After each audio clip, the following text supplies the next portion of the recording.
شروع اللہ کا نام لے کر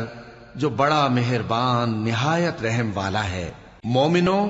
اگر تم میری راہ میں لڑنے اور میری خوشنودی طلب کرنے کے لیے مکے سے نکلے ہو تو میرے اور اپنے دشمنوں کو دوست نہ بناؤ۔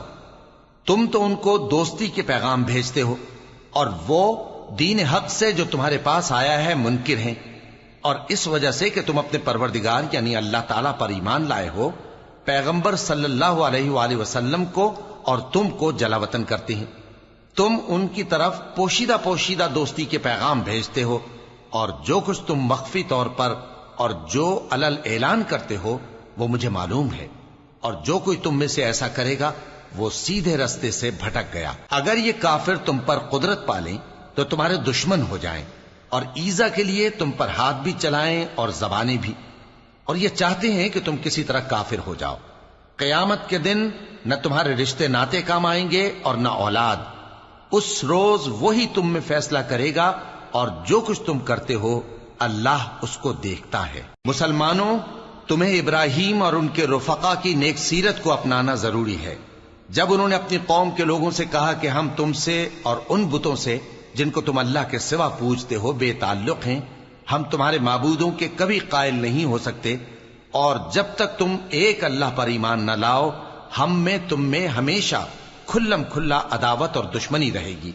ہاں، ابراہیم نے اپنے باپ سے یہ ضرور کہا تھا کہ میں آپ کے لیے مغفرت مانگوں گا، اور میں اللہ کے سامنے آپ کے بارے میں کسی چیز کا کچھ اختیار نہیں رکھتا۔ اے ہمارے پروردگار، تجھی پر ہمارا بھروسہ ہے اور تیری ہی طرف ہم رجوع کرتے ہیں، اور تیرے ہی حضور میں ہمیں لوٹ کر آنا ہے۔ اے ہمارے پروردگار، ہم کو کافروں کے ذریعے فتنے میں نہ ڈالنا، اور اے ہمارے پروردگار ہمیں معاف فرما،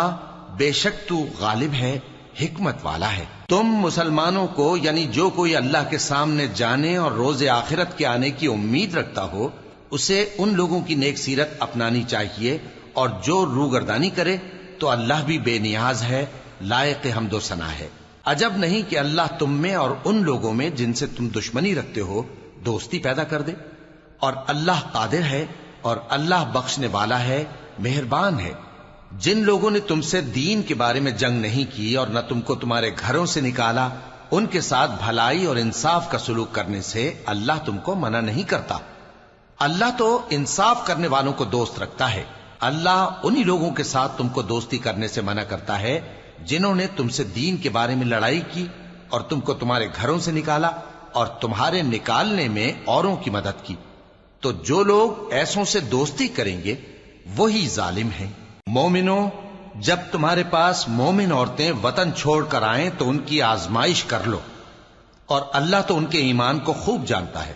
سو اگر تم کو معلوم ہو کہ وہ مومن ہیں تو ان کو کفار کے پاس واپس نہ بھیجو کہ نہ یہ ان کو حلال ہیں اور نہ وہ ان کو حلال ہیں، اور جو کچھ انہوں نے ان پر خرچ کیا ہو وہ ان کو دے دو، اور تم پر کچھ گناہ نہیں کہ ان عورتوں کو مہر دے کر ان سے نکاح کر لو، اور کافر عورتوں کے ساتھ تعلقات نکاح باقی نہ رکھو، یعنی انہیں کفار کو واپس دے دو، اور جو کچھ تم نے ان پر خرچ کیا ہو تم ان سے طلب کر لو،